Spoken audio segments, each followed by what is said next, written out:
남북 관계는 그 2018년 평창 동계 올림픽을 계기로 이른바 한반도의 봄이라고 하는 이제 그 한반도 평화 또 비핵 이런 문제와 관련한 큰 흐름이 이제 잡혀가는 그런 과정이 있었죠. 근데 그 판문점 선언이라든가 또 북미 간의 싱가포르 북미 공동성명 같은 그 획기적인 남북 합의, 북미 합의가 있긴 했지만 가을의 결실을 거두지 못하고 현재는 이제 교착 국면에 빠져 있다고 할 수 있겠습니다. 물론 지금 문재인 정부는 임기 막바지에 들어가 있고 또 미국의 바이든 행정부는 임기 초반 이런 이제 과도기이긴 하지만 남북미가 톱다운 방식으로 시작한 이 프로세스가 결실을 거두지 못하고 또 다음 정권까지 이런 상태가 지속된다고 한다면 많은 시간을 이제 허비하게 되겠죠. 그래서 미국의 신행정부와 한국의 이제 그 끝나는 행정부의 약간의 그 시차가 있긴 해도 지금 그 프로세스에 어느 정도 불가역적인 어느 정도 합의들을 만들어서 다음 한국 정부가 이 프로세스를 이어갈 수 있도록 해야 하는 매우 중요한 시기에 접어들었다고 할 수 있겠습니다. 무엇보다도 그 북한이 어쨌든 2017년 11월 달에 국가 핵무력 완성 선언 이후에 그 핵무력을 고도화하고 있다. 이것은 그 남북 회담이든 북미 대화가 진행되지 않는 동안에도 북한 핵 능력은 점차 고도화되고 있다. 그런 측면에서 무한정 이걸 방치할 수는 없는 거다. 그래서 비핵화 협상을 재개해서 한반도의 어떤 그 항구적인 평화 체제를 구축하면서 비핵화로 가는 그런 프로세스를 재가동하느냐, 아니면 북한의 핵 능력을 또 북한의 핵 실체를 인정하면서 거기에 대한 공포의 균형을 잡느냐 하는 전환적인 어떤 중대한 시기에 있다, 이렇게 말씀드릴 수 있을 것 같습니다. 다만 이제 북한도 그 김정은 위원장이 나서서 시작한 이 대화의 그런 흐름이 성과 없이 끝났을 때 가져야 될 부담이 있기 때문에 지난 7월 27일 날 남북 통신선 연결을 하겠다고 하고 나서긴 했었죠. 그래서 이 반전의 시기를 그 마련해야 한다는 기본 입장은 제시하고, 다만 이제 그 미국과 한국이 그 북한이 요구하는 몇 가지 그 대화를 위한 전제 조건을 충족시킬 수 있느냐 하는 데 따라 이제 그 북한 입장도 정하겠다고 하는 입장을 그동안 밝혔고요. 그래서 현재 상황에서는 8월 한미 군사연습으로 다시 좀 그 교착 국면이 지속되고 있긴 하지만 그 김여정 부부장 담화 등을 통해서 문재인 대통령이 제안했던 종전선언에 대해서도 관심을 갖고 있고, 또 남북 연락사무소 재개설, 그리고 나가서 남북 정상회담까지 할 수 있다는 이제 기본적인 입장은 이제 밝혀놓은 상황인 것 같습니다. 그래서 지금 상황에서는 판을 깨는 데 대해서는 북한도 부담을 느끼고 있는 것 같다 하는 생각입니다. 그래서 어쨌든 지금 시기가 매우 어떤 이제 앞으로 정세를 가름하는 중요한 시기인 건 분명하다고 말씀드릴 수 있을 것 같습니다.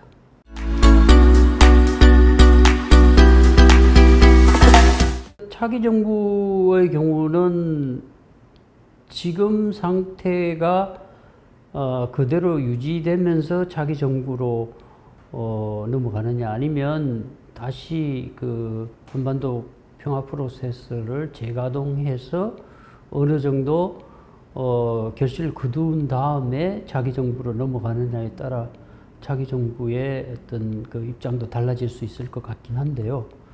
그러나 어쨌든 이제 한국의 차기 정부는 비핵화 노력을 계속할 것인가, 아니면 공포의 균형을 잡기 위한 노력을 할 것인가. 그것은 아마 대선 과정에서도 후보들에 따라 그 지금까지 해왔던 노력을 지속해야 한다는 후보가 있고, 또 어떤 후보는 공포의 균형을 잡아야 된다. 그 얘기는 북한의 핵 능력 실체를 인정하고, 또 북한이 그 비핵화에 의지가 없다고 보고, 그 북한의 핵에 상응하는 우리의 능력을 이제 갖는 방법인데, 그 방법으로서 이제 미국의 전술핵 재배치 문제도 있고, 또 핵 공유 협정을 통해서 이 균형을 잡는 문제, 또 나아가서는 한국이 독자적으로 핵을 개발하는 문제, 뭐 이런 것들도 이제 있는데, 뭐 다 아시겠지만 이 미국의 비확산 정책이라는 측면에서 보면 그런 옵션은 쉽지는 않을 거라는 생각이 들지만, 어쨌든 우리 국민들이 이제 불안해하고 계실 수밖에 없는 상황이기 때문에 북한의 핵 능력 고도화에 맞는 어떤 균형을 잡는 문제, 이건 매우 중요한 과제라고 할 수 있겠습니다. 제가 이제 여기 원장으로 오면서 근본적으로 들었던 의문이, 우리가 분단이 거의 70여 년 이상 지속되고, 그동안 계속 뭐 역대 정부가 통일을 지향하고 또 노력하고, 또 우리 많은 그 국민들은 염원하고 그랬음에도 불구하고 통일은 오히려 멀어지는 듯한, 지금은 사실상 누국가 체제로 가는 듯한 이런 이제 흐름들이 있는 것 같고, 그 다음에 이제 핵 문제도 90년대 초에 본격적으로 불거진 이후에 30여 년 동안에 그 해결을 하려고 하면 할수록 고도화되는 역설이 형성됐습니다. 그래서 또 북한과 만든 이 합의들, 뭐 국제적인 육자회담이든 북미 합의든 그 제네바 합의라든가, 또 남북 사이에 뭐 여러 합의들이 있었지만 만들기까지는 힘들어도 만들고 나면 곧바로 사문화되는 이런 문제들이 있었습니다. 그러니까 근본적으로 어디에 문제가 있는가, 여기에 한번 이제 그 통일정부원 차원에서도 원점으로 돌아가서 이 근본적으로 이런 문제들의 해결 방안을 찾는 노력이 필요하지 않는가 하는 이런 문제의식을 갖고 여기 왔었는데요. 그래서 저도 나름대로 이렇게 생각을 해보면 유일 초강대국, 90년대 초라는 것은 사회주의가 붕괴된 이후에 미국이 유일 초강대국인데, 유일 초강대국 미국이 먹는 문제도 해결하기 어려운 북한의 핵 문제를 해결하지 못했다는 건 참 이해가 어려운 부분인데요. 그러니까 결국은 그 북한이 핵을 가지려는 동기가 그 북한 핵을 억제하려는 노력보다 더 강했다는 것이 될 수는 있겠지만, 세부적으로 들어가서 보면 전략적인 어떤 노력의 실패라는 것도 생각해 볼 수 있지 않는가.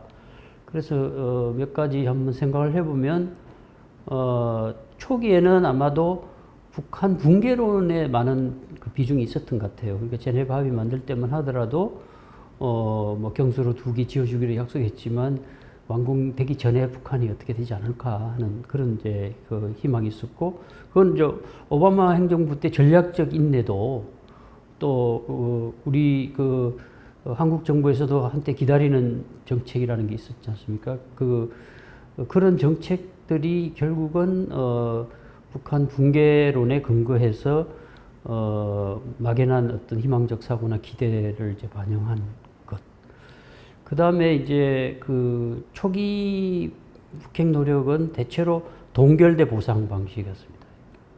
그리고 평화 체제나 이 문제는 뒤로 빼놨습니다. 육자회담에서도 보면 별도의 포럼에서 추후 논의한다 이렇게 돼 있었습니다. 그래서 결국 이제 북한이 핵을 버릴 수 있는 동기를 제거하는 노력. 북한은 이제 북미 적대 관계의 산물이라고 늘 얘기했는데 그런 부분에서 정전 협정에 기초한 어떤 질서를 이제 바꾸는 노력 이런 부분은 뒤로 밀어놓은 거. 이것도 북한의 비핵화를 촉진하는데 실패한 거 아닌가. 그래서 지금 이제 종전선언 얘기 나오는 것도 평화협정을 바로 갈 수 없으니까 앞에 이제 정치선언을 하고 장기적으로 평화 체제로 가는 노력을 하면서 이제 비핵화를 추동해낸다는 그런 논리로 지금 나오고 있는 것 같긴 한데요. 뒤늦게 지금 이제 그런 얘기를 하고 있지만 이미 사실상 핵은 상당히 고도화돼 있고, 그 다음에 이제 중국 변수이죠. 중국이 한반도의 그런 비핵화 협상에 어떨 때는 관여하고 어떨 때는 배제되고, 그런 과정에서 이제 중국의 적극적인 도움을 받기 어렵고, 그 다음에 또 이제 이후에는 뭐 미중 간의 전략 경쟁이라는 구도 속에서 사실상 이제 북한 위협론이 미국의 대중국 전략이나 동아태 전략이나 인태 전략이나 이런 데 활용당하는 측면이 있었다는 거죠. 이제 그런 관계로 초점을 잃었다 이렇게 볼 수 있을 것 같고, 이제 그 밖에 최근에 시작했던 노력은 그런 이제 모든 것을 뛰어넘어서 톱다운 방식으로 하겠다 이렇게 했는데, 결국은 정상들의 의지가 국내 구조의 반발, 특히 미국이나 이런 데서는 국내 구조의 어떤 여론이라든가 뭐 재선 문제라든가 이런 것이 강하게 반영되고, 그래서 국내 구조의 반발로 정상들의 그런 의지가 제대로 관철되지 못했다.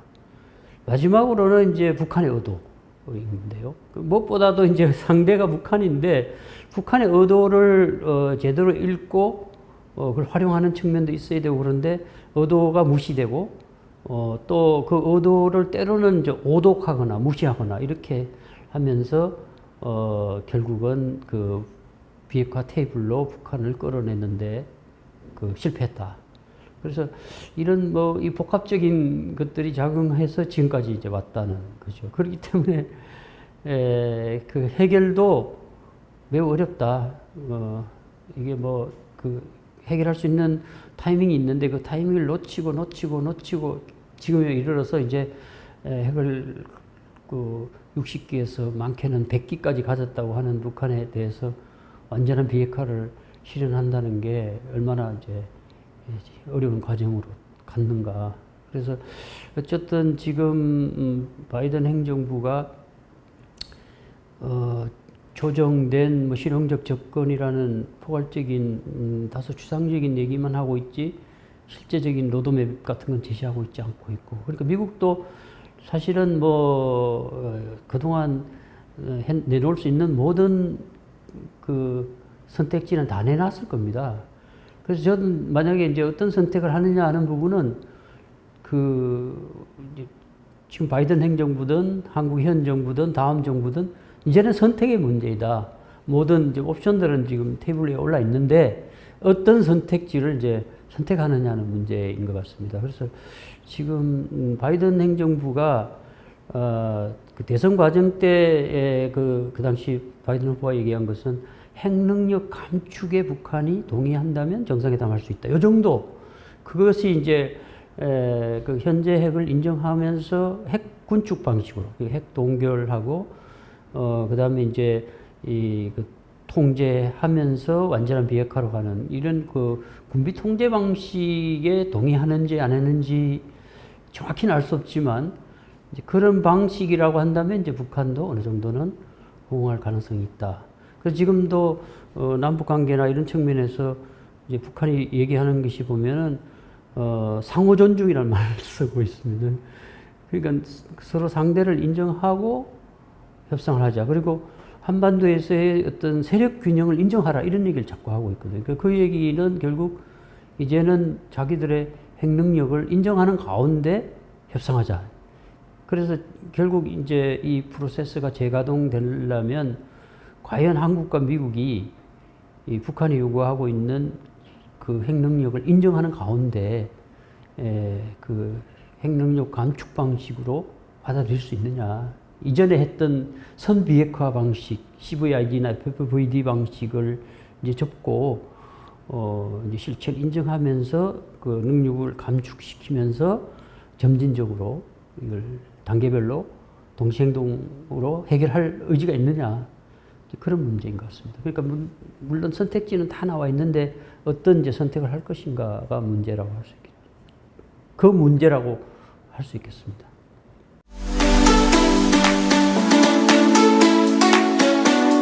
통일연구원은 이제 국책연구기관으로 많은 인력과 예산을 쓰고 있죠.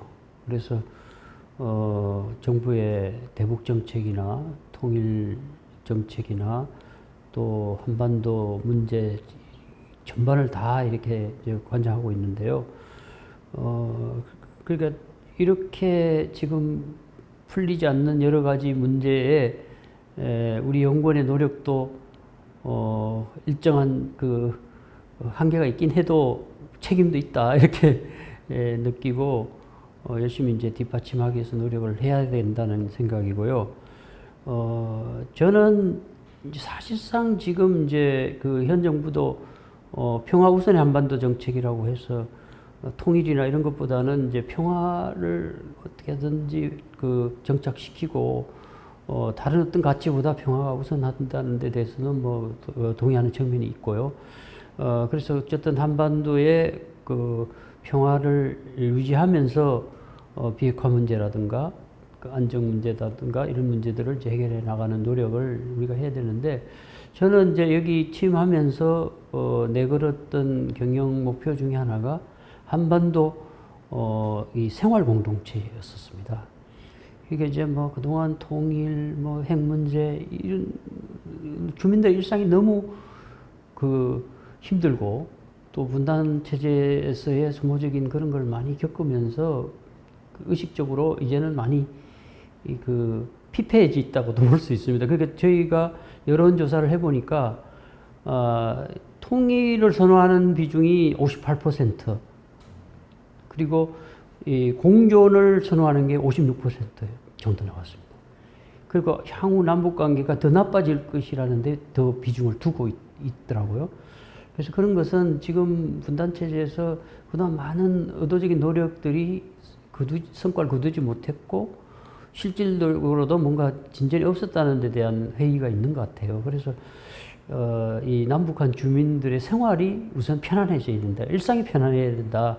그래서 이제 그 생활 공동체 형성을 위해서 통일연구원이 노력해야 한다는 이제 그런 경영 방침을 갖고 있었는데요. 근데 이제 코로나가 생기면서 그 개념의 일부인 생명 공동체가 살아난 것 같아요. 그러니까 지금은 핵 문제가 이거 불거질 때는 이제 적우가 분명한 그런 그 현실이었는데 코로나라는 문제가 생기면서부터는 공동의 적이 생겨버렸죠. 그러니까 이제 신안보 개념이 이제 지금 많이 적용되고 그런 차원에서 비핵화 노력이나 뭐 통일 노력이나 이런 것들은 그 일상적으로 하더라도 그 점차 이질화되고 있는 남북한 주민들 사이에 일상이 편안해질 수 있도록 관리하는 것, 또 그 일상의 어떤 그 공동체를 회복하는 노력, 이런 부분에서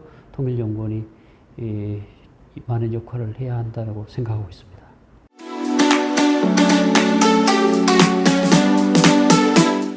제가 주력했던 부분이 업무의 체계화, 효율화, 그리고 이제 팀장 그리고 실장 중심 체제로, 그러니까 원장이 누가 오든 시스템 위에서 이 원이 잘 돌아갈 수 있도록 체계화하는 노력을 열심히 했고요.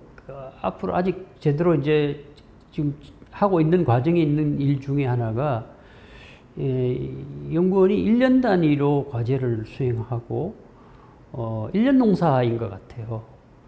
그런데 이게 그 30년이면 축적된 어떤 저장고가 있어야 되는데, 로 데이터를 비롯해서 그 누구라도 연구자들이 필요로 하는 데이터가 통일연구원에 들어가면 있어야 되거든요. 근데 이제 그런 부분에서 그동안 그게 좀 미흡하다는 생각이 들었습니다. 그래서 데이터 플랫폼을 구축해서 이쪽 우리가 해당하는 분야에 관련되는 연구원의 그 축적된 성과, 또 외부에 있는 것들 이런 걸 다 가능하면 모아서 그 연구할 수 있는 그 지원할 수 있는 그런 데이터 플랫폼을 구축하는 노력을 남은 기간에 열심히 해볼까 합니다.